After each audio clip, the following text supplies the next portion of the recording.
ಜಿಲ್ಲೆಯಲ್ಲಿ ಕೆಂಪು ಕಲ್ಲು ಗಣಿಗಾರಿಕೆ ಮತ್ತು ಮರಳು ಬಹಳ ಸದ್ದು ಮಾಡ್ತಾ ಇದೆ. ಈ ಒಂದು ಸಮಸ್ಯೆ ಅದೀಗ ಕೇವಲ 4 ತಿಂಗಳ ಇತ್ತೀಚಿನ ಸಮಸ್ಯೆ ಅಲ್ಲ, ಇದು ಅನೇಕ ವರ್ಷಗಳ ಸಮಸ್ಯೆ. ಯಾಕೆಂದರೆ ಇವತ್ತು ಭಾರತೀಯ ಜನತಾ ಪಕ್ಷದವರು ನಮ್ಮ ಕಾಂಗ್ರೆಸ್ ಸರ್ಕಾರದ ಮೇಲೆ ಪದ್ಯ ಹಾಡೋದು, ರಾಜಕೀಯ ಮಾಡೋದು ಇದೆ. ಆದರೆ ಅವರ ಸರ್ಕಾರ ಇರುವಾಗಲೂ ಇತ್ತು, ಹಿಂದೆ ನಮ್ಮ ಸರ್ಕಾರ ಇರುವಾಗಲೂ ಇತ್ತು. ಕೇವಲ ಜಿಲ್ಲೆಯಲ್ಲಿದ್ದದ್ದು 5 ಪರ್ಮಿಟ್. ಕೆಂಪು ಕಲ್ಲು ಗಣಿಗಾರಿಕೆಗೆ ಜಿಲ್ಲೆಯಲ್ಲಿದ್ದದ್ದು ಕೇವಲ 5 ಪರ್ಮಿಟ್ಗಳು. ಅಂದರೆ ಅದು ಒಂದು ಲೈಸೆನ್ಸ್ ತಗೊಳ್ಬೇಕಾದ್ರೆ ಬಹಳ ಕಷ್ಟ ಕೂಡ ಇತ್ತು. ಕ್ಲಿಷ್ಟಕರವಾಗಿದ್ದಂಥ ಅನೇಕ ಡಾಕ್ಯುಮೆಂಟ್ಗಳನ್ನು ಪ್ರೊಡ್ಯೂಸ್ ಮಾಡಬೇಕು. ಅದನ್ನೆಲ್ಲ ಕಷ್ಟ ಆಗ್ತದೆ ಅಂತೇಳಿ ಅನೇಕರು ಅದನ್ನು ವಿದೌಟ್ ಲೈಸೆನ್ಸ್ ಗಣಿಗಾರಿಕೆಯನ್ನು ಮಾಡ್ತಾಯಿದ್ದರು. ಅದು ನಡೀತಾ ಇತ್ತು. ಅಧಿಕಾರಿಗಳು ಈಗ ಏನು ನಿಂತದ್ದಲ್ಲ, ಅಧಿಕಾರಿಗಳು ಆಗ ಕೂಡ ಅದಕ್ಕೆ ಕೆಲವು ಅಧಿಕಾರಿಗಳು ಬಂದವರು ಅದನ್ನು ನಿಲ್ಲಿಸ್ತಿದ್ರು, ಕೆಲವರು ಬಿಡ್ತಿದ್ರು. ಯಾಕೆ ನಿಲ್ಲಿಸ್ತಾರೆ, ಯಾಕೆ ಬಿಡ್ತಾರೆ ಅಂತೇಳಿ ಅದು ಅವರಿಗೆ, ಪೊಲೀಸ್ನವರಿಗೆ ಮತ್ತು ಗಣಿಗಾರಿಕೆಯವರಿಗೆ ಮಾತ್ರ ಗೊತ್ತು. ಇಂಥದ್ದು ನಡೀತಾನೆ ಇತ್ತು. ಬಹಳಷ್ಟು ಕಿರುಕುಳ ಕೂಡ ಅನುಭವಿಸ್ತಾ ಇದ್ರು ಗಣಿಗಾರಿಕೆ ಮಾಡುವವರು.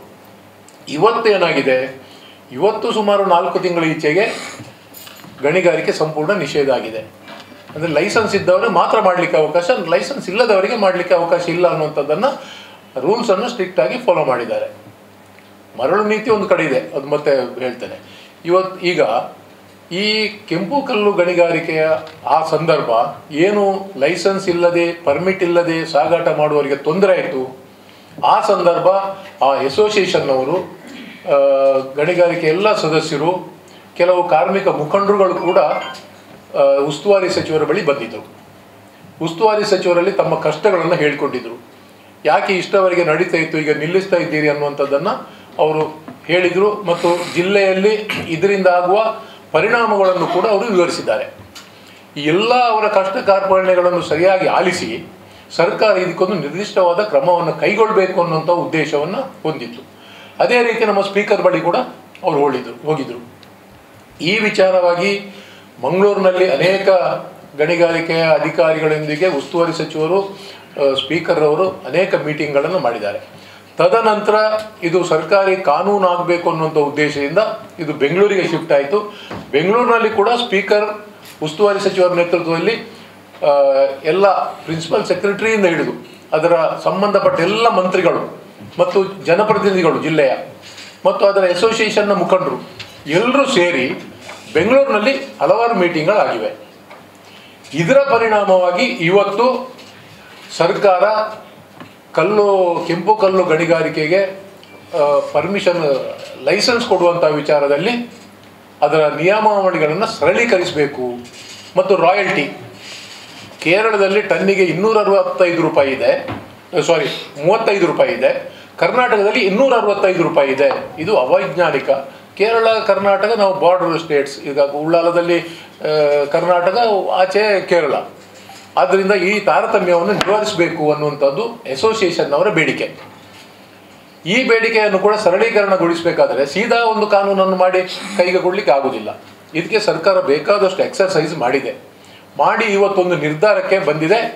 ಆ ಏನು ರಾಯಲ್ಟಿ ಇದೆ ಅದನ್ನು ಕೂಡ 100ರ ಆಸುಪಾಸಿನಲ್ಲಿ ಇರಿಸಬೇಕು ಅಥವಾ ಅದನ್ನು ಕಡಿಮೆ ಮಾಡಬೇಕು.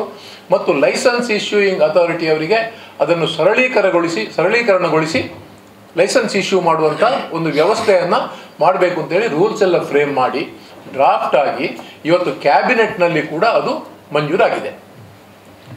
ಕ್ಯಾಬಿನೆಟ್ನಲ್ಲಿ ಮಂಜೂರಾಗಿ ಇವತ್ತು ಜಿಒ ಆಗಲಿಕ್ಕೆ ಮಾತ್ರ ಬಾಕಿ, ಗೌರ್ಮೆಂಟ್ ಆರ್ಡರ್ ಆಗಲಿಕ್ಕೆ ಬಾಕಿ ಇದೆ. ತಮಗೆಲ್ಲ ಗೊತ್ತಿದೆ, ಒಂದು ಕಾನೂನು ಬದಲಾವಣೆ ಆಗಬೇಕಾದ್ರೆ ವರ್ಷಾನುಗಟ್ಟಲೆ ತಗೊಳ್ತದೆ. ಅಷ್ಟು ಕೆಲಸ ಇರ್ತದೆ ಅಧಿಕಾರಿಗಳಿಗೆ. ಅದಕ್ಕೆ ರೂಲ್ಸ್ ಫ್ರೇಮ್ ಮಾಡಬೇಕು, ಹೊಸ ಐಡಿಯಾಸ್ ಬರಬೇಕು. ಈ ರೀತಿ ಎಲ್ಲವನ್ನು ಕ್ರೋಢೀಕರಿಸಿಕೊಂಡು ಮಾಡುವಂಥದ್ದು.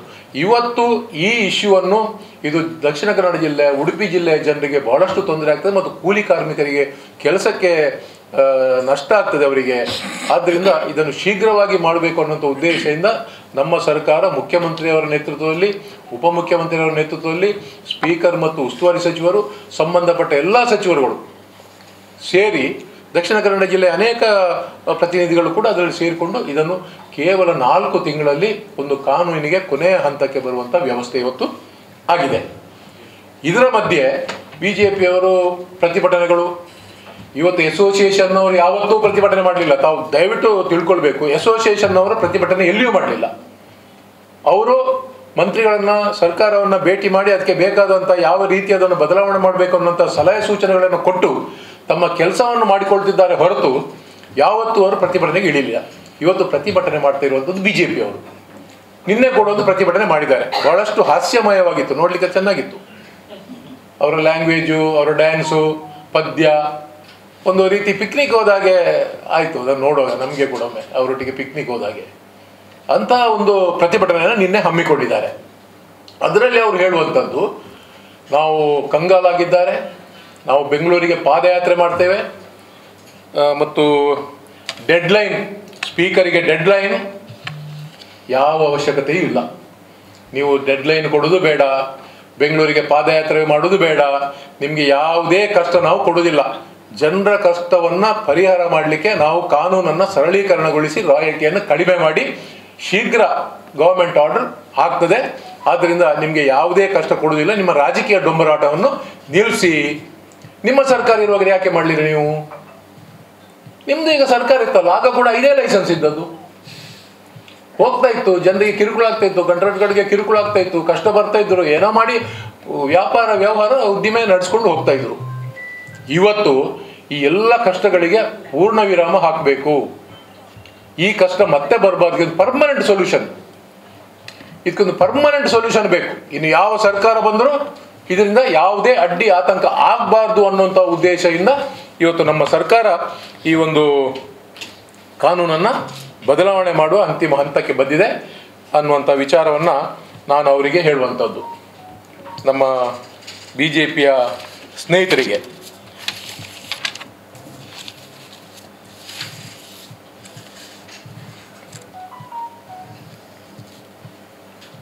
ನಮ್ಮ ಮರಳು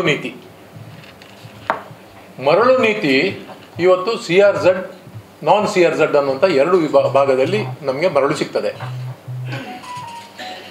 ನಾನ್ CRZ ಮರಳಿಗೆ ಡಿಮಾಂಡ್ ಇರೋದು 25%, CRZ ಮರಳಿಗೆ 75% ಡಿಮಾಂಡ್ ಇದೆ. ಮಳೆಗಾಲದಲ್ಲಿ ನಾನ್ CRZ ಮರಳು ಸಿಗುವುದಿಲ್ಲ ಅಥವಾ CRZ ಸಿಗುವುದಿಲ್ಲ. ಈಗ CRZ ಮರಳು ಸಿಗದೆ 5-6 ವರ್ಷ ಆಯಿತು. ಕೋಟ ಶ್ರೀನಿವಾಸ ಪೂಜಾರಿ ಅವರ ಹತ್ರ ಎಷ್ಟು ಸಲ ಎಷ್ಟು ಒಂದು ಏನು ಅಭಯ ಕೊಟ್ಟಿದ್ದಾರೆ ಜನರಿಗೆ, ನಾವು ನಾಳೆ ಮಾಡ್ತೇವೆ, ಇವತ್ತು ಮಾಡ್ತೇವೆ, ನಾಳೆ ಮಾಡ್ತೇವೆ, ಇವತ್ತು ಮಾಡ್ತೇವೆ, ಮಾಡಲಿಲ್ಲ. ಆದರೆ CRZ ಕಾನೂನು ಇರುವಂಥದ್ದು ಕೇಂದ್ರ ಸರ್ಕಾರದ್ದು. CRZ ಇಂದ ನಾವು ಮರಳು ತೆಗಿಬೇಕಾದ್ರೆ ಕೇಂದ್ರ ಸರ್ಕಾರದ ಅನುಮತಿ ಬೇಕು. ಪರಿಸರ ಇಲಾಖೆ, ಗಣಿ ಇಲಾಖೆ ಎಲ್ಲ ಅವರ ಒಂದು ಅನುಮತಿಯ ಆದ ನಂತರ ನಮಗೆ CRZ ಇಂದ ಮರಳು ಸಿಗುವಂಥದ್ದು. ನಾನ್ CRZ ಅಲ್ಲಿ ಅನೇಕ ಬ್ಲಾಕ್ಗಳನ್ನು ಈಗಾಗಲೇ ವಿಂಗಡಣೆ ಮಾಡಿದ್ದಾರೆ ಸರ್ಕಾರ. ಅದು ಕೂಡ ಮಳೆಗಾಲದಲ್ಲಿ ಸೆಪ್ಟೆಂಬರ್ವರೆಗೆ ತೆಗಿಲಿಕ್ಕೆ ಅವಕಾಶ ಇಲ್ಲ. ತದನಂತರ ನಾನ್ CRZ ಪ್ರಾರಂಭ ಆಗ್ತದೆ. ಆದರೆ ಜನರಿಗೆ ಬೇಕಾಗಿರೋದು ಹೆಚ್ಚಾಗಿ CRZ. ಆಸ್ಕರ್ ಫೆರ್ನಾಂಡಿಸ್ ಅವರು ಕೇಂದ್ರದಲ್ಲಿ ಸಚಿವರಾಗಿರುವಾಗ CRZ ಪಾಲಿಸಿಯನ್ನು ಚೇಂಜ್ ಮಾಡಿ ಅದರಿಂದ ಮರಳು ಗಣಿಗಾರಿಕೆಗೆ ಅವಕಾಶ ಮಾಡಿಕೊಟ್ರು. ತದನಂತರ ನಮ್ಮ ಸರ್ಕಾರ ಹೋದ ಮೇಲೆ NDA ಸರ್ಕಾರ ಬಂತು. 3 ಟರ್ಮಲ್ಲಿ ನಳಿನ್ ಕುಮಾರ್ ಕಟೀಲ್ರವರಿದ್ದರು, ಈಗ ಸನ್ಮಾನ್ಯ ಕ್ಯಾಪ್ಟನ್ ಸಾಹೇಬರಿದ್ದಾರೆ. ಏನು ಮಾಡ್ತಾ ಇದ್ದಾರೆ ಇವರು? ಹಾಗಾದರೆ ಯಾಕೆ CRZ ಕಾನೂನು ಪ್ರಕಾರ ಅವರಿಗೆ ಏನಾದರೂ ಕೇಂದ್ರ ಸರ್ಕಾರದಲ್ಲಿ ಮಾತನಾಡಿ ಅದನ್ನು ಯಾಕೆ ಸರಿ ಮಾಡಲಿಕ್ಕೆ ಆಗೋದಿಲ್ಲ? ಜನರಿಗೆ ಮರಳು ಯಾಕೆ ಕೊಡಲಿಕ್ಕೆ ಆಗೋದಿಲ್ಲ? ನಳಿನ್ ಕುಮಾರ್ ಕಟೀಲ್ ಹೇಳಿದಂಥ ಲೋಡಿಗೆ 2,000 ರೂಪಾಯಿಗೆ ಏರೆಗಬೋಡು ಪೊಯ್ಯೆ, ಮನೆ ಬಾಗಿಲಿಗೆ ಹೊಯ್ಗೆ 2,000 ರೂಪಾಯಿಗೆ ಎಲ್ಲಿಂಟು? ಯಾಕೆ 2,000 ರೂಪಾಯಿಗೆ ಮರಳು ಸಿಗ್ತಾ ಇಲ್ಲ ಈಗ? ಯಾಕೆ ಅವರು ಮಾಡಲಿಲ್ಲ? ಅವ್ರದ್ದು ಜವಾಬ್ದಾರಿ ಇದೆ ಅಲ್ವಾ? ಇಚ್ಛಾಶಕ್ತಿ ಅವರಿಗೆ ಇದ್ದರೆ, ಜನರು ಅದರಲ್ಲಿ ಕೂಡ ಕೂಲಿ ಕಾರ್ಮಿಕರಿದ್ದಾರೆ, ಅವರಿಗೆ ಕೆಲಸ ಸಿಗಬೇಕು, ಮಾಡಲಿ ಅಲ್ವಾ? ಯಾಕೆ ಮಾಡಲಿಕ್ಕೆ ಆಗುವುದಿಲ್ಲ ಅವರಿಗೆ? ಅವರು ಮಾಡೋದಿಲ್ಲ. ಇನ್ನೊಬ್ಬರ ಮೇಲೆ ಗೂಬೆ ಕೊಲಿಸುವಂಥ ಕೆಲಸವನ್ನು ಇವತ್ತು ಭಾರತೀಯ ಜನತಾ ಪಕ್ಷದವರು ಮಾಡಿ ರಾಜಕೀಯದ ನಾಟಕ ಆಡ್ತಾ ಇದ್ದಾರೆ. ಅದನ್ನು ಅವರು ನಿಲ್ಲಿಸೋದು ಒಳ್ಳೆಯದು. ಅವರು ಸ್ವಲ್ಪ ಈ ನ್ಯಾಷನಲ್ ಹೈವೇಯಲ್ಲಿ ಗುಂಡಿ ಬಿದ್ದಿದೆ, ಅದನ್ನು ನೋಡೋದಿಲ್ಲ. ಪಂಪೆಲ್ ಆಗಿದೆ ಕೊನೆಗೂ ಕಂಪ್ಲೀಟ್. ಮಳೆಗಾಲ ಬಂದರೆ ಕೆಳಗೆ ನದಿ ಹೊಳೆ ಬೋಟಲ್ಲಿ ಹೋಗಬೇಕು. ಅವೈಜ್ಞಾನಿಕ ರೀತಿಯಲ್ಲಿ ಕೆಲಸ ಮಾಡಿದ್ದಾರೆ. ಇಲ್ಲಿ 100 ಜನ ಸಾಯ್ತಾ ಇದ್ದಾರೆ. CRZ ಬಗ್ಗೆ ಮರಳು ಅವಶ್ಯಕತೆ ಇದೆ. ಇದರ ಬಗ್ಗೆ ಎಲ್ಲ ಮಾತನಾಡೋದು ಬಿಟ್ಟು ಕೆಂಪು ಕಲ್ಲು ಗಣಿಗಾರಿಕೆಗೆ ಇವರು ಡ್ಯಾನ್ಸ್ ಮಾಡಿಕೊಂಡು ಕೂತ್ರೆ ಅದಾಗೋದಿಲ್ಲ. ಸರ್ಕಾರ ನಮ್ಮದು ಮಾಡಿ ಆಗಿದೆ. ಸರ್ಕಾರ ಅದಕ್ಕೆ ವ್ಯವಸ್ಥೆ ಮಾಡಿದೆ. ಮರಳು ನೀತಿಯನ್ನು ಅವರು ಸರಿಯಾಗಿ ಮಾಡಲಿ, CRZಯಿಂದ ಮರಳು ಸಿಗುವ ಹಾಗೆ ಮಾಡಲಿ. 75% ಜನರಿಗೆ ಅದರಿಂದ ಪ್ರಯೋಜನ ಆಗ್ತದೆ. ಅನೇಕ ಲಕ್ಷಾಂತರ ಕೂಲಿ ಕಾರ್ಮಿಕರಿಗೆ ಪ್ರಯೋಜನ ಆಗ್ತದೆ. ಆ ಕೂಲಿ ಕಾರ್ಮಿಕರನ್ನು ಶೋಷಣೆ ಮಾಡುವಂಥ ಕೆಲಸವನ್ನು ಕೇಂದ್ರ ಸರ್ಕಾರ ನಿಲ್ಲಿಸಲಿ. ನಮ್ಮ MP ಸಾಹೇಬರು ಅದನ್ನು ಮಾಡಬೇಕು ಅಂತೇಳಿ ನಾನು ಅವ್ರ ಹತ್ರ ವಿನಂತಿಯನ್ನು ಮಾಡುವಂಥದ್ದು. ಶಿರಾಡಿ ಘಾಟ್ ಆಸ್ಕರ್ ಫೆರ್ನಾಂಡಿಸ್ ಇರುವಾಗ ಮತ್ತೊಂದು ಅವರ ಕಾಂಕ್ರೀಟೀಕರಣ ಮಾಡುವಂಥದ್ದು ಬಹಳ ವರ್ಷಗಳ ಕಾಲ ನೆಗೆದು ಬಿದ್ದಿತ್ತು. ಆಸ್ಕರ್ ಫೆರ್ನಾಂಡಿಸ್ ಅವರು ಭೂ ಸಾರಿಗೆ ಮಂತ್ರಿ ಆಗಿರುವಾಗ ಅದನ್ನು ಮಾರನಹಳ್ಳಿವರೆಗೆ, ಗುಂಡ್ಯದಿಂದ ಮಾರನಹಳ್ಳಿವರೆಗೆ ಕಾಂಕ್ರೀಟೀಕರಣ ಮಾಡಿದರು, ಪರ್ಮನೆಂಟ್. ಆಮೇಲೆ ಆ ಭಾಗದಲ್ಲಿ ಯಾವುದೇ ಸಮಸ್ಯೆ ಆಗಲಿಲ್ಲ. ಇವತ್ತು ಮಾರನಹಳ್ಳಿಯಿಂದ ಸಕಲೇಶ್ಪುರಕ್ಕೆ ಇರುವ 10 ಕಿಲೋಮೀಟರು 12 ವರ್ಷದಲ್ಲಿ 10 ಕಿಲೋಮೀಟರ್ನ ಮಾಡಲಿಕ್ಕೆ ಇವರ ಯೋಗ್ಯತೆಗೆ ಆಗಲಿಲ್ಲ. ಈ ಎಲ್ಲ ಮಾಡುವ ಕೆಲಸಗಳನ್ನು ಬಿಟ್ಟು ಅದು ಒಂದು ರೀತಿಯಲ್ಲಿ ನಾವು ಅವರಿಗೆ ಏನು ಮಾಡುವಾಗೂ ಇಲ್ಲ. ಅವರು ರಸ್ತೆ, ಮೋರಿ, ಚರಂಡಿ ಅದೆಲ್ಲ ಬಿಡಿ, ಹಿಂದುತ್ವದ ಬಗ್ಗೆ ಮಾತನಾಡಿ, ಲವ್ ಜಿಹಾದ್ ಬಗ್ಗೆ ಮಾತನಾಡಿದ್ದ ಹೇಳಿದವರು. ಆದ್ದರಿಂದ ಅವರು ಅದನ್ನು ಮಾಡಲಿಲ್ಲ ಅಂತೇಳಿ ನಾವು ಚಾರ್ಜ್ ಮಾಡುವಾಗಿಲ್ಲ, ಯಾಕಂದರೆ ಅವರಿಗೆ ಕನ್ಸರ್ನ್ ಇಲ್ಲ. ಆದರೆ ಇನ್ನೊಬ್ಬರ ಮೇಲೆ ಯಾಕೆ ಅವರು ಚಾರ್ಜ್ ಮಾಡ್ತಾರೆ? ಅದನ್ನು ಅವರು ಅರಿತುಕೊಳ್ಬೇಕು ಅನ್ನುವಂಥದ್ದನ್ನು ನಾನು ಅವರಿಗೆ ಹೇಳುವಂಥದ್ದು. ಇವತ್ತು ಅನೇಕ ಕಾರ್ಯಕ್ರಮಗಳನ್ನು ಸರ್ಕಾರ ಮಾಡ್ತಾ ಇದೆ, ಅದರ ಬಗ್ಗೆ ಅವರು ಏನು ಹೇಳುವುದಿಲ್ಲ. ಈಗ ಸ್ಕೂಲ್ ಬಿಲ್ಡಿಂಗ್ ಮಾಡುವವರು, ಅಂದರೆ ಶೈಕ್ಷಣಿಕ ಸಂಸ್ಥೆಗಳನ್ನು ಸ್ಥಾಪನೆ ಮಾಡುವವರಿಗೆ 10 ಎಕರೆವರೆಗೆ ಭೂ ಪರಿವರ್ತನೆ ಮಾಡುವಂಥ ಅವಕಾಶ ಇಲ್ಲ. ಕನ್ವರ್ಷನ್ 10 ಎಕರೆವರೆಗೆ ಅವರು ಶಾಲೆ, ಕಟ್ಟಡ, ವಸತಿ, ಅವ್ರದ್ದು ಕ್ವಾರ್ಟರ್ಸ್ ಏನಿದ್ರು 10 ಎಕರೆವರೆಗೆ ಕನ್ವರ್ಷನ್ನ ಅಗತ್ಯ ಇಲ್ಲ. ಬಹಳ ಸಂಕಷ್ಟ ಇತ್ತು ಆ ಕನ್ವರ್ಷನ್ ಇತ್ತು. ಅದನ್ನು ಸರ್ಕಾರ ನಿವಾರಿಸಿದೆ. ಇಂಡಸ್ಟ್ರಿ ಅವರಿಗೆ 2.5 ಎಕರೆವರೆಗೆ ಅದನ್ನು ಕೂಡ ಕನ್ವರ್ಷನ್ ಇಲ್ಲ ಅಂತೇಳಿ ಸರ್ಕಾರ ಕಾನೂನನ್ನು ಮಾಡಿದೆ. ಇವತ್ತು ಆ ಶಾಲೆಯ ಸೇಫ್ಟಿ ಇದು ಲೈಸೆನ್ಸ್ ನಮ್ಮ ಫೈರ್ ನವರದು, ಅದನ್ನು ಕೂಡ 21 ಮಹಡಿವರೆಗೆ, ಸುಮಾರು 21 ಮೀಟರ್ ಹೈಟ್ನವರೆಗೆ ಇರುವಂಥ ಕಟ್ಟಡಗಳಿಗೆ ಫೈರ್ ಸರ್ವಿಸ್ ಅವರು ಕೊಡುವಂಥ ಲೈಸೆನ್ಸ್ ಹಿಂದೆ ಸ್ಟೇಟಿಗೆ ಹೋಗಬೇಕಿತ್ತು. ಸ್ಕ್ವೇರ್ ಫೀಟಿಗೆ 60 ರೂಪಾಯಿ ಕಟ್ಟಬೇಕಾಗಿತ್ತು. ಇವತ್ತು ಖಾಲಿ 20,000 ರೂಪಾಯಿ ಕಟ್ಟಿ ಜಿಲ್ಲೆಯಲ್ಲಿ ಲೈಸೆನ್ಸ್ ಕೊಡುವಂಥ ಕೆಲಸವನ್ನು ಸರ್ಕಾರ ಈಗ ಮಾಡಿದೆ. ಅನೇಕ ಕೆಲಸಗಳನ್ನು ಮಾಡ್ತಾ ಇದ್ದಾವೆ. ಆದರೆ ಈ ಕ್ಷುಲ್ಲಕ ಕಾರಣಗಳನ್ನು ಇಟ್ಕೊಂಡು ಇವತ್ತು ಇವರು ರಾಜಕೀಯವನ್ನು ಮಾಡ್ತಾ ಇದ್ದಾರೆ ಅನ್ನುವಂಥದ್ದನ್ನು ನಾನು ಅವರಿಗೆ ಹೇಳುವಂಥದ್ದು. ಆದ್ದರಿಂದ ತಾವು ಸಿದ್ದರಾಮಯ್ಯ ಸರ್ಕಾರ ನಿದ್ದೆಯಲ್ಲಿಲ್ಲ, ನೀವೇ ನಿದ್ದೆಯಲ್ಲಿರುವುದು. ನೀವು ನಿದ್ದೆಯಲ್ಲಿ ಕೂಡ ಇಲ್ಲ, ನೀವು ನಿದ್ದೆ ಬಂದಾಗೆ ನಟಿಸ್ತಾ ಇದ್ದೀರಿ. ನಿದ್ದೆ ಬಂದವನನ್ನು ಎಬ್ಬಿಸಬಹುದು, ನಿದ್ದೆ ಬಂದಾಗೆ ನಟಿಸಿದವನನ್ನು ಆಗುವುದಿಲ್ಲ. ಆದ್ದರಿಂದ ನಿಮ್ಮ ನಾಟಕ ಎಲ್ಲ ಬಿಡಿ, ಜನರೊಂದಿಗೆ ಸೇರಿಕೊಂಡು ಸರ್ಕಾರ ಮಾಡಿದ ಒಳ್ಳೆಯ ಕೆಲಸಗಳನ್ನು ಕೂಡ ಹೇಳಿ, ಜನರಿಗೆ ಬೇಕಾದ್ದನ್ನು ಈ ರೀತಿ ರಾಜಕೀಕರಣಗೊಳಿಸದೆ ಕೆಲಸವನ್ನು ಮಾಡಿ ಅಂತೇಳಿ ನಾನು ಅವರಿಗೆ ವಿನಂತಿಸುವಂಥದ್ದು. ಒಂದು ಕೆಂಪು ಕಲ್ಲು ಗಣಿಗಾರಿಕೆಗೆ 5 ಲೈಸೆನ್ಸ್ ಇತ್ತು. ಈಗ 53 ಜನರು ಅರ್ಜಿ ಕೊಟ್ಟಿದ್ದಾರೆ. ಅದರಲ್ಲಿ 25 ಲೈಸೆನ್ಸ್ ಇಶ್ಯೂ ಆಗಿದೆ. ಇನ್ನು ಉಳಿದದ್ದು ಕೂಡ ಇಶ್ಯೂಯಿಂಗ್ ಇದರಲ್ಲಿ ಹಂತದಲ್ಲಿದೆ, ಪ್ರೊಸೆಸಲ್ಲಿ ಇದೆ. ಅದು ಕೂಡ ಸರಳೀಕರಣಗೊಳಿಸಿದ್ರಿಂದ ಶೀಘ್ರವಾಗಿ ಆಗ್ತದೆ. ಕೆಂಪು ಕಲ್ಲು ಗಣಿಗಾರಿಕೆಯ ಒಂದು ಸಮಸ್ಯೆ ಶೀಘ್ರ ಇತ್ಯರ್ಥ ಆಗಿ ನೆಮ್ಮದಿಯನ್ನು ಕೊಡ್ತೇವೆ. ಉದ್ಯಮಿಗಳಿಗಿರ್ಬೋದು, ಕಾರ್ಮಿಕರಿರ್ಬೋದು.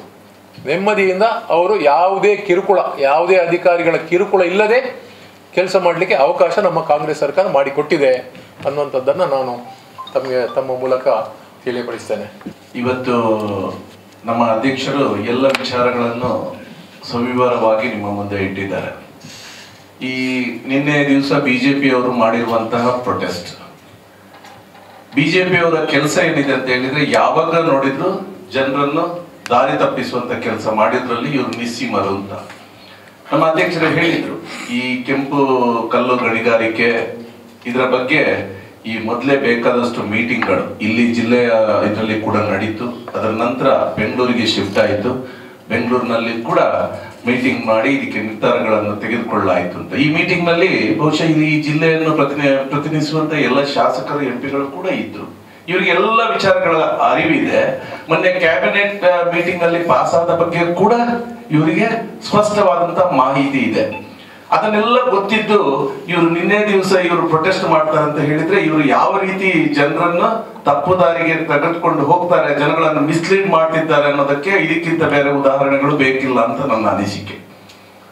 ಒಂದು.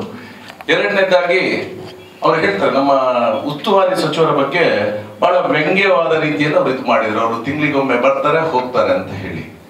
ಖಂಡಿತವಾದ ಉಸ್ತುವಾರಿ ಸಚಿವರು ಬರ್ತಾ ಇದೆ, ಒಂದು ತಿಂಗಳಿಗೊಮ್ಮೆ ಅಲ್ಲ, ತಿಂಗಳಿಗೆ 2-3 ಬಾರಿ ಬರ್ತಾ ಇದ್ದಾರೆ. ಬಂದು ಎಲ್ಲ ನಮ್ಮ ಈ ಜನಸಾಮಾನ್ಯರ ಕಷ್ಟಗಳು ಏನಿದೆ ಅದರ ಬಗ್ಗೆ ಮನವಿಗಳು ಬರುತ್ತೆ, ಅದನ್ನು ಸ್ವೀಕಾರ ಮಾಡಿಕೊಂಡು ಅದಕ್ಕೆ ಎಲ್ಲದಕ್ಕೂ ಪರಿಹಾರ ಕೊಡುವಂತ ಕೆಲಸಗಳನ್ನು ಅವ್ರು ಮಾಡ್ತಾ ಇದ್ದಾರೆ. ನಿಮಗೆ ದಕ್ಷಿಣ ಕನ್ನಡ ಜಿಲ್ಲೆಯ ಜನರ ಬಗ್ಗೆ ಬಹಳಷ್ಟು ಕಾಳಜಿ ಇದೆ ಅಂತ ಹೇಳಿದ್ರಲ್ಲ, ನೀವು ಜನರಿಂದ ಚುನಾಯಿತರಾದಂತಹ ಪ್ರತಿನಿಧಿಗಳಲ್ಲ. ನಿಮಗೆ ಅಷ್ಟು ಕಾಳಜಿ ಇದ್ರೆ ನೀವು ನಮ್ಮ ಉಸ್ತುವಾರಿ ಸಚಿವರು ಬಂದಾಗ ನೀವು ನಿಮ್ಮ ನಮ್ಮ ಸಂಸದರಾಗ್ಲಿ ಅಥವಾ ನೀವು MLA-ಗಳಿದ್ದೀರಿ, ಯಾವತ್ತಾದ್ರೂ ಬಂದು ಅವರನ್ನು ಭೇಟಿಯಾಗಿ ಸರ್ ಈ ತರ ಸಮಸ್ಯೆಗಳಿದೆ, ಇದಕ್ಕೆ ಕೂಡಲೇ ಪರಿಹಾರ ಬೇಕು ಅಂತ ಒಂದು ದಿವಸ ಆದ್ರೂ ನೀವು ಪ್ರಯತ್ನ ಮಾಡಿದ್ದೀರಾ ಅವರನ್ನು ಭೇಟಿಯಾಗುವಂಥದ್ದು? ಉತ್ತರಿಸಿ. ಸುಮ್ಮನೆ ನೀವು ಜನರನ್ನು ತಪ್ಪುದಾರಿಗೆ ತೆಗೆದುಕೊಂಡು ಹೋಗುವಂಥದ್ದಲ್ಲ. ಯಾವತ್ತಾದ್ರೂ ನೀವು ಅವರನ್ನು ಭೇಟಿಯಾಗಿ ಈ ತರದ ಸಮಸ್ಯೆಗಳ ಬಗ್ಗೆ ಅವರಲ್ಲಿ ವಿಚಾರಗಳನ್ನು ತಿಳಿಸಿದ್ದೀರಾ ಅನ್ನುವಂಥ.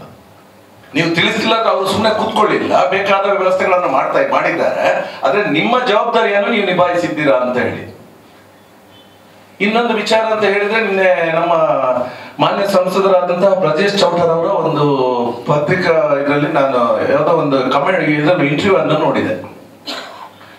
ಬಹಳ ಹಾಸ್ಯಾಸ್ಪದವಾಗಿತ್ತು. ಒಂದು ಜಿಲ್ಲಾ ನಮ್ಮ ಉಸ್ತುವಾರಿ ಸಚಿವರ ಬಗ್ಗೆ ಅದು ಮಾತಾಡಿದ್ರು. ಎರಡನೇದಾಗಿ ಹೇಳಿದರೆ ಸೋತ ಅಭ್ಯರ್ಥಿಗಳ ಲೆಟರ್ ಅನ್ನು ಉಪಯೋಗಿಸಿ ಅನುದಾನ ತರುವಂತ ಕೆಲಸಗಳನ್ನು ಮಾಡ್ತಾ ಇದ್ದಾರೆ. ನಿಮಗೇನು ಇದರಲ್ಲಿ ನಿಮಗೇನು ನಷ್ಟ ಆಯ್ತು? ಅನುದಾನಗಳನ್ನು ತಂದ್ರೆ ನಿಮಗೇನು ನಷ್ಟ ಆಯ್ತು ಇದರಲ್ಲಿ? ಯಾಕಂದ್ರೆ ಅನುದಾನ ನಿಮ್ಮ ಯೋಗ್ಯತೆಗೆ ನಿಮಗೆ ಆಗ್ಲಿಲ್ಲ, ಅವ್ರು ತಂದದ್ದು ತಪ್ಪ. ಜಿಲ್ಲೆಯ ಅಭಿವೃದ್ಧಿಗೆ ಪೂರಕವಾಗಿ ಅವರು ಅನುದಾನವನ್ನು ಅವರು ನಮ್ಮ ಸಚಿವರನ್ನು ಅಥವಾ ಸರ್ಕಾರದ ಗಮನ ಸೆಳೆದು ಅವರು ಇಲ್ಲಿಗೆ ತರಿಸಿದ್ದಾರೆ ಅಂತಾದ್ರೆ ನೀವು ಅದನ್ನು ಅಪ್ರಿಶಿಯೇಟ್ ಮಾಡಬೇಕಾಗಿತ್ತು. ನೀವು ಸೋತ ಅಭ್ಯರ್ಥಿಗಳು ಅಂತ ನೀವು ಹೇಳ್ತೀರಿ. ಸೋತ ಅಭ್ಯರ್ಥಿಗಳು ಇವತ್ತು ಚುನಾವಣೆ ಅನ್ನೋದು ಪ್ರಜಾಪ್ರಭುತ್ವದ ಒಂದು ಪ್ರೋಸೆಸ್ ನಲ್ಲಿ ಇದು ನಡೆಯುವಂಥದ್ದು. ಆದ್ರೆ ಸೋತ ತಕ್ಷಣ ಅವನ ಜವಾಬ್ದಾರಿಯನ್ನು ಅವನು ನುಣುಚಿಕೊಳ್ಳಿಕ್ಕೆ ಆಗೋದಿಲ್ಲ. ಇವತ್ತು ನೀವು ಸ್ವಲ್ಪ ಹೆಚ್ಚಿನ ಮತಗಳನ್ನು ಪಡೆದುಕೊಂಡಿರ್ಬೋದು, ಅವರು ಸ್ವಲ್ಪ ಕಡಿಮೆ ಮತದಿಂದ ಸೋತಿರ್ಬಹುದು. ಆದ್ರೆ ಅವರು ಜವಾಬ್ದಾರಿಯನ್ನು ಇಟ್ಕೊಂಡು ಕೆಲಸ ಮಾಡ್ತಾ ಇದ್ದಾರಲ್ಲ, ಅದಕ್ಕೆ ನೀವು ಅವರನ್ನು ಅಪ್ರಿಶಿಯೇಟ್ ಮಾಡಬೇಕು. ಅದು ಬಿಟ್ಟು ನಿಮ್ಮ ಚಿಲ್ಲರೆ ರಾಜಕಾರಣ ಎಲ್ಲ ಇದಲ್ಲ, ಇದನ್ನು ಮಾಡುವಂತ ಕೆಲಸಕ್ಕೆ ಹೋಗ್ಬೇಡಿ. ಬ್ರಜೇಶ್ ಚೌಟರ್ ಅವರು ನನ್ನ ಆತ್ಮೀಯ ಸ್ನೇಹಿತರು. ನಿಮಗೆ ನಾನು ಹೇಳ್ತಾ ಇದ್ದೇನೆ, ನೀವು ಅಭಿವೃದ್ಧಿ ಪೂರಕವಾದ ಕೆಲಸ ಮಾಡಿ ನಿಮ್ಮೊಟ್ಟಿಗೆ ನಾವು ನಿಲ್ತೇವೆ ಅಂತ ಮೊದಲಿಂದ ಹೇಳ್ತಿದ್ದೇವೆ, ಇವತ್ತು ಕೂಡ ಹೇಳ್ತಾ ಇದ್ದೇವೆ.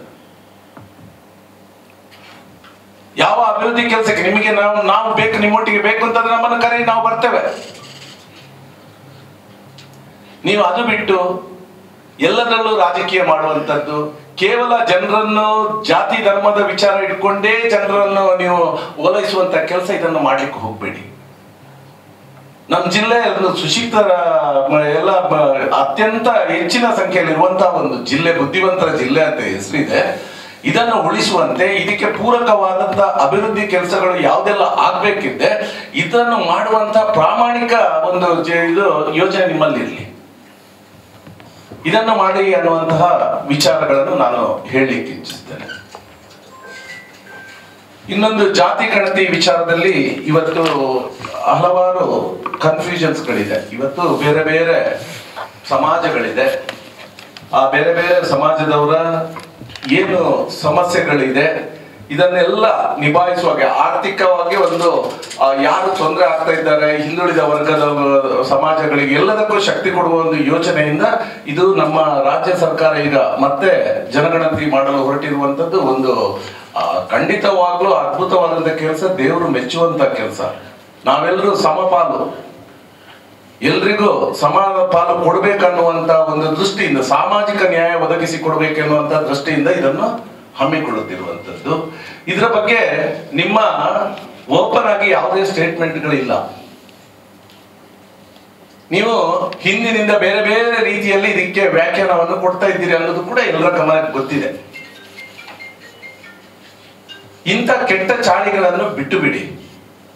ನಾವು ರಾಜಕೀಯದಲ್ಲಿ ಸ್ವಲ್ಪ ವರ್ಷ ಇರ್ಬೋದು, ಗೆದ್ದು ಇರ್ಬೋದು, ಶಾಸಕರಾಗಿರ್ಬೋದು, ಸಂಸದರಾಗಿರ್ಬೋದು, ಆದ್ರೆ ಇದು ಪರ್ಮನೆಂಟ್ ಅಲ್ಲ. ಆ ದೇವರು ನಿಮಗೆ ಒಂದು ಅವಕಾಶಗಳನ್ನು ಕೊಟ್ಟಿದ್ದಾರೆ, ಅದನ್ನು ಸದುಪಯೋಗ ಪಡಿಸಿಕೊಂಡು ಆ ಜನರಿಗೆ ಒಳಿತಾಗುವಂತ ಕೆಲಸವನ್ನು ಮಾಡಿ ಅಂತ ಹೇಳಿ ನಾನು ನಿಮ್ಮಲ್ಲಿ ವಿನಂತಿಸಿಕೊಳ್ತಾ ಇದ್ದೇನೆ. ನೀವು ಸಹಕಾರ ಕೊಡಿ. ಒಳ್ಳೆ ಕೆಲಸ ಮಾಡುವಾಗ ಯಾರೇ ಆಗಲಿ, ನೀವು ಇದರಲ್ಲಿ ಒಳ್ಳೆ ಕೆಲಸ ಅಭಿವೃದ್ಧಿ ವಿಚಾರದಲ್ಲಿ ಒಂದು, ಇನ್ನು ಜಾತಿ ಗಣತಿ ವಿಚಾರದಲ್ಲಿ ಕೂಡ ಸಹಕಾರ ಕೊಡುವಂತ ಕೆಲಸಗಳನ್ನು ನೀವು ಮಾಡಿ ಅಂತ ಹೇಳಿ ನಾವು ಜಿಲ್ಲಾ ಕಾಂಗ್ರೆಸ್ ವತಿಯಿಂದ ನಿಮ್ಮಲ್ಲಿ ವಿನಂತಿ ಮಾಡಿಕೊಳ್ತಾ ಇದ್ದೇವೆ. ಅಧಿಕಾರಿಗಳ ಕೊರತೆ ಒಂದು ಗಣಿಗಾರಿಕೆ ಅಂತಲ್ಲ, ಅನೇಕ ಡಿಪಾರ್ಟ್ಮೆಂಟ್ಗಳಲ್ಲಿ ಕೂಡ ಇದೆ. ಆದರೆ ಇವತ್ತು ದೊಡ್ಡ ಸಮಸ್ಯೆ ಇಲ್ಲಿ ಇರೋದ್ರಿಂದ ಅದರ ಅವಶ್ಯಕತೆ ಇತ್ತು. GD ಅವರು ಬೇಕಿತ್ತು, ಅವರು ಬೇಕಿತ್ತು. ಮೊನ್ನೆ ಒಬ್ಬರನ್ನು ಪೋಸ್ಟಿಂಗ್ ಆಯಿತು. ಈ ಪೋಸ್ಟಿಂಗ್ ಆದ ಕೂಡಲೇ ಅಲ್ಲಿ ಶುರುವಾಗ್ತದೆ, ಲೋಕಾಯುಕ್ತದವರು ಬರ್ತಾರೆ, ಅವರು ಬರ್ತಾರೆ, ಎಲ್ಲ ಇಂಥ ಸಮಸ್ಯೆಗಳು ಕೂಡ ಬಂದದ್ರಿಂದ ಕೆಲವು ಅಧಿಕಾರಿಗಳು ಗಣಿ ಇಲಾಖೆಯಿಂದ ಇಲ್ಲಿಂದ ಹೋಗುವಂತಾಯಿತು ಅಥವಾ ರಜೆಯಲ್ಲಿ ಹೋಗುವಂತಾಯಿತು. ಇಂಥ ಸಂದರ್ಭಗಳು ಕೂಡ ಬಂದಿವೆ. ಆದರೂ ತಾವು ತಮ್ಮ ಅನಿಸಿಕೆ ಸರಿ ಇದೆ, ಅದರ ಬಗ್ಗೆ ಕೂಡ ನಾವು ಅದಕ್ಕೆ ಮುಖ್ಯಮಂತ್ರಿಯವರಿಗೆ ಅದರ ಬಗ್ಗೆ ಗಮನವನ್ನು ತರ್ತೇವೆ. ಈಗ ಸರ್ಕಾರದಲ್ಲಿ ತೀರ್ಮಾನ ಆಗಿದೆ, ನಿನ್ನೆ ಸ್ಪೀಕರ್ ಅವರು ಹೇಳಿದ್ರು ಪ್ರೆಸ್ ಮೀಟ್ ಅಲ್ಲಿ. ಆದ್ರೆ ಅದರ ಬಗ್ಗೆ ಏಕೆ ಬಹಿರಂಗವಾಗಿ ಯಾರಿಗೆ ಗೊತ್ತಾಗ್ಲಿಲ್ಲ ಅಂತ? ಯಾವುದೇ ಅಧಿಕೃತ ಇದು ಕಲ್ಲುಗಳ ಸಮಸ್ಯೆ ಕ್ಯಾಬಿನೆಟ್ ಅಲ್ಲಿ ಸರಿಯಾಗಿದೆ ಅಂತ ಹೇಳಿದ್ದಾರೆ, ನಿನ್ನೆ ಸ್ಪೀಕರ್ ಅವರು ಹೇಳಿದ್ದಾರೆ. ಅದು ಆದ್ರೆ ಬಹಿರಂಗವಾಗಿ ಯಾವುದ್ರಲ್ಲೂ ಸಹ ಅದು ಡಿಕ್ಲೇರ್ ಆಗಿಲ್ಲ. ಏಕೆ ಅಂತ ಈಗ ಸಚಿವ ಸಂಪುಟ ಸಭೆಯಲ್ಲಿ ಸಾಧಾರಣವಾಗಿ ಬ್ರೀಫಿಂಗ್ ಮಾಡ್ತಾರೆ, ಈಗ ಸ್ಟೇಟ್ ಲೆವೆಲ್ ಇದ್ದು ಎಲ್ಲ ಪ್ರಾಬ್ಲಮ್ಸ್ ಬ್ರೀಫಿಂಗ್ ಮಾಡುವಂಥದ್ದು ಕ್ಯಾಬಿನೆಟ್ ಆದಮೇಲೆ ಇದ್ದದ್ದೇ. ಆದರೆ ಎಲ್ಲ ಪಾಯಿಂಟ್ಗಳನ್ನು ಬ್ರೀಫ್ ಮಾಡೋದಿಲ್ಲ. ಅಲ್ಲಿ ಸುಮಾರು 40-50 ಪಾಯಿಂಟ್ಗಳು ಚರ್ಚೆಗೆ ಬರ್ತವೆ, ಅದು ಕೆಲವು ಫೈನಲೈಸ್ ಆಗ್ತದೆ. ಅದು ಎಲ್ಲದನ್ನು ಕೂಡ ಬ್ರೀಫ್ ಮಾಡೋದಿಲ್ಲ. ಕೆಲವು ಬ್ರೀಫ್ ಮಾಡ್ತಾರೆ, ಇಂಪಾರ್ಟೆಂಟ್ ಇದ್ದದನ್ನು ಕೆಲವು ಬಿಡ್ತಾರೆ. ಇದು ನಮ್ಮ ಜಿಲ್ಲೆಗೆ ಸಂಬಂಧಪಟ್ಟದ್ರಿಂದ ಉಳಿದಿರಬಹುದು.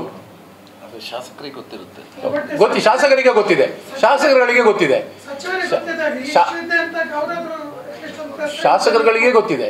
ಕ್ಯಾಬಿನೆಟ್ ಸಚಿವರು ಹೇಗಿದ್ರು ಕ್ಯಾಬಿನೆಟ್ ಸಭೆಗೆ ಹೋಗ್ತಾರೆ, ಅವರಿಗೆ ಗೊತ್ತಿರ್ತದೆ ಇಲ್ಲಿ ಇಷ್ಟು ದೊಡ್ಡ ಇಶ್ಯೂ ಇದೆ ಅಂತ ಗೊತ್ತಿದೆ, ಅವರಾದ್ರೂ ತಿಳಿಸ್ಬೋದಲ್ಲ. ಅದಕ್ಕೆ ಒಂದು ಸಮಸ್ಯೆ ಆಗಿದೆ. ಯಾಕೆಂತ ಹೇಳಿದ್ರೆ ನಮ್ಮ ಜಿಲ್ಲೆಯ ಉಸ್ತುವಾರಿ ಸಚಿವರು ಸುಮಾರು ಒಂದು 15-10 ದಿವಸದಿಂದ ಅವರು ಊರಿನಲ್ಲಿ ಇಲ್ಲ, ಔಟ್ ಆಫ್ ಇಂಡಿಯಾ ಇದ್ದಾರೆ. ಆದ್ದರಿಂದ ಆ ಕ್ಯಾಬಿನೆಟ್ ಮೀಟಿಂಗ್ನಲ್ಲಿ ಇಲ್ಲದ ಕಾರಣ ಆ ಸಮಸ್ಯೆ ಇಲ್ಲಿ ಬಹಿರಂಗ ಆಗದೇ ಇರಲಿಕ್ಕೂ ಕಾರಣ ಇರ್ಬೋದು.